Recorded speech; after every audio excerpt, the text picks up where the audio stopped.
दोस्तों, क्या आपने कभी अपने किसी भी केस में, कोई भी केस आपका अगर चल रहा है, तो क्या आपने कभी एग्जामिशन लगाई है? जब भी दोस्तों ऐसी एप्लीकेशन जब भी एक्सेप्ट होती है तो कुछ कंडीशंस भी आप पर लगाई जाती है। गाइडलाइंस है कुछ सुप्रीम कोर्ट की कि अगर आप कभी भी ऐसी कोई परमानेंट एप्लीकेशन लगाओगे, दोस्तों अक्सर ऐसा देखा गया है कि कोई भी केस किसी के अगेंस्ट जब दर्ज होता है तो बहुत सारे ऐसे मामले बन जाते हैं कि मान लीजिए आप दिल्ली से हैं, आपका कोई भी केस दर्ज हो गया पटना में, या मान लीजिए आप दिल्ली से हैं, उड़ीसा में केस दर्ज हो गया, बॉम्बे में दर्ज हो गया, और आपको प्रॉब्लम है वहां पर बार बार आने जाने में। जब भी कोई केस की प्रोसीडिंग चलेगी तो बहुत सारी डेट लगेंगी, बहुत सारी तारीख लगेंगी, बहुत सारी तारीख लगेंगी, तो हर तारीख पर आपको जाना होगा, हर तारीख पर आपको जाना होगा। हो सकता है मेडिकली आपके साथ कोई प्रॉब्लम हो सकता है आपका बिजनेस सफर करता हो सकता है कि आपकी नौकरी पेशा व्यक्ति हो और आपके साथ बहुत प्रॉब्लम्स हो, आप घर में छोटे छोटे बच्चे हो। तो होता क्या है कि जब भी कोई मामला किसी भी दूर दराज मतलब दूसरे स्टेट में,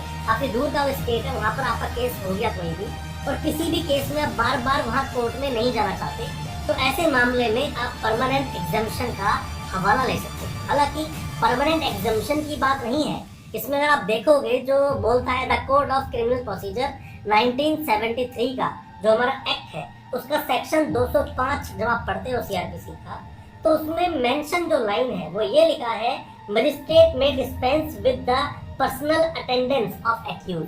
आपकी जो पर्सनल अटेंडेंस है उसके लिए आपको परमिशन दी जा सकती है कि आप बार बार कोर्ट को अटेंड ना करें।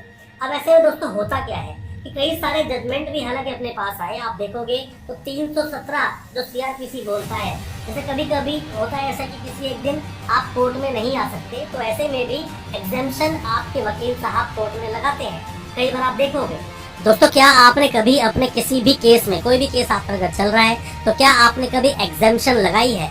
एग्जामिशन लगाई, अलाउ हुई, क्या हुआ, उसके बारे में कमेंट बॉक्स में जरूर बताना। हो सकता है दूसरे जो व्यूअर्स हैं उन्हें उससे कोई मदद मिल सके, हेल्प मिल सके, या फिर क्या आपको ऐसा पता था कि आप परमानेंट एग्जामिशन लगा सकते हो कोर्ट में, या फिर टेम्परेरी एग्जामिशन भी आप ले सकते हो, उसके बारे में भी आप जरूर बताना। हमें यहाँ पे कमेंट्स का इंतजार रहेगा। इसमें मैं आपको जजमेंट का एक हवाला देना चाहूंगा, जिस जजमेंट का सहारा आप ले सकते हो, जैसे कि Rameshwar Yadav versus state of Bihar. इस मामले में दोस्तों हुआ क्या था कि जो ये व्यक्ति था, जो रामेश्वर जिसके अगेंस्ट ये केस दर्ज किया गया था, वो केस दर्ज हुआ पटना में और ये रहते थे पुणे में। तो इन्होंने एक एप्लीकेशन मूव की कि मैं बार बार, मेरे लिए आना पॉसिबल नहीं है, जब मेन प्रोसीडिंग्स होगी तब मैं आ जाऊंगा, या मेरे वकील साहब इस प्रोसीडिंग को देख लेंगे, बाकी चीज़ों के लिए या बाकी बार बार आने के लिए मुझे एग्जाम्प्ट किया।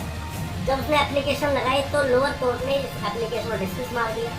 ये हाई कोर्ट में फिर डिसमिस की एप्लीकेशन हो गई, हाई कोर्ट ने भी डिसमिस कर दिया। सुप्रीम कोर्ट जाते हैं तो सुप्रीम कोर्ट में ये बताया जाता है कि हाँ, आप परमानेंट एग्जामिशन ले सकते हैं, क्योंकि ये बोलकर सिर्फ एप्लीकेशन डिसमिस कर दी गई थी कि आप फिट हो, हेल्थ फाइंड हो, मतलब आप आ सकते हो, हेल्दी फिट हो आप, और आपको कोई प्रॉब्लम नहीं, तो आप कोर्ट बार बार आ सकते हो, तो आपको परमानेंट एग्जाम करने की जरूरत नहीं है। डिस्टेंस की बात नहीं की गई थी, डिस्टेंस काफी था, 1700-1800 किलोमीटर का, तो बाद में परमिशन दी गई कि हाँ, बार बार कोर्ट मत आइए। जब भी दोस्तों ऐसी एप्लीकेशन जब भी एक्सेप्ट होती है तो कुछ कंडीशंस भी आप पर लगाई जाती है। गाइडलाइंस है कुछ सुप्रीम कोर्ट की कि अगर आप कभी भी ऐसी कोई परमानेंट एप्लीकेशन लगाओगे, परमानेंट एग्जामिशन की 205 में आप एप्लीकेशन लगाते हो, तो कुछ चीजें हैं, जैसे क्या क्या आप ध्यान रखोगे कि आपकी जो परमानेंट एग्जामिशन जो एक्सेप्ट की कोर्ट ने, उसमें आपके वकील साहब सभी तारीखों पर आएंगे, और किसी भी तरह से जो ट्रायल चलाया जाता है, जो ट्रायल चलाया जाएगा, कोर्ट की पूरी जो प्रोसीडिंग होगी वो किसी भी तरह से डिस्टर्ब नहीं होनी चाहिए। वकील साहब आपके आएंगे, और जब भी कभी जरूरत होगी या फिर कभी भी ऐसी कोई जरूरत कोर्ट को दिखेगी तो कोर्ट आपको बुलाएगा। दूसरी बात ये कि जब भी कोई गवाही होंगी, कि गवाह आते हैं, किसी को पहचानना है, आपको आइडेंटिफाई करना है, या कोई ऐसी गवाही जिसमें आपका होना बहुत ज़रूरी है, तो कोर्ट आपको कोर्ट में बुला सकते हैं। यहाँ पर भी ऐसा हो सकता है। साथ में ही एक और चीज़ जो तीसरी गाइडलाइन दी गई कि इसके अंदर आप एक एनओसी देंगे, मतलब कि नो ऑब्जेक्शन सर्टिफिकेट देंगे, एफिडेविट देंगे कि आपकी जो प्रोसीडिंग है पूरे केस की वो चलाएंगे आपके वकील साहब, और वकील साहब सभी चीज़ें जो आगे प्रोसीड करेंगे उसमें कोई भी ऑब्जेक्शन, किसी तरह का ऑब्जेक्शन आपके पास नहीं है, आप कोई ऑब्जेक्ट नहीं करेंगे। ऐसा ना हो फ्यूचर में आपको कन्विक्शन हो जाए, बाद में आप खड़े हो जाओ कि नहीं, मैंने तो ऐसा बोला ही नहीं, या मैं ऐसा चाहता ही नहीं था, मेरे वकील साहब ने गलती कर दी, ऐसा नहीं होगा। वो पूरी प्रोसीडिंग आपके वकील साहब के द्वारा कराई जाएगी।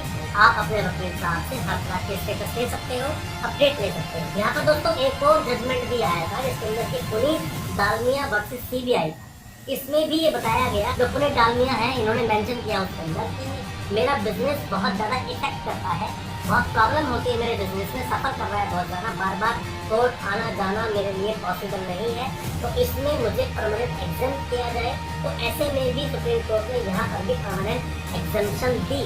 ऐसे केस में भी तो आप अपने मामले में भी परमानेंट एग्जामेशन की बात कर सकते हैं। आप नहीं कोर्ट आना चाहते बार बार तो ना आए, बट वहाँ पर आपके वकील साहब उस केस की पैरवी को पूरा करेंगे।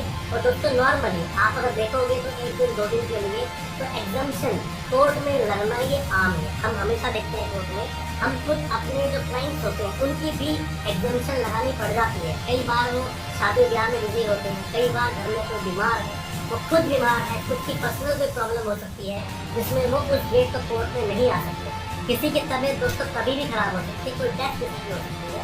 तो ऐसे में जो आपकी कभी कभी टेम्परेरी एग्जामेशन जो होता है उस दिन, जिस दिन क्या कोर्ट में डेट थी, उस दिन हाजिरी माफी के लिए भी आप नॉर्मली एप्लीकेशन देखोगे वकील साहब कोर्ट में लगाते हैं। और परमानेंट एग्जामेशन का भी आप यहाँ पे हवाला ले सकते हो, उसका भी सहारा ले सकते हो। कोई भी किसी तरह के सवाल दोस्तों आपके दिल में है, कुछ भी आप जानना चाहते हैं, कुछ भी आप पूछना चाहते हैं, कमेंट बॉक्स में सवाल आप जरूर पूछना। हो सकता है हम आपको रिप्लाई कर सकें, हो सकता है आपकी हेल्प कर सकें। कुछ जानना चाहते हैं केस के बारे में तो आप व्हाट्सएप करें, हम आपको उसका भी रिप्लाई करें।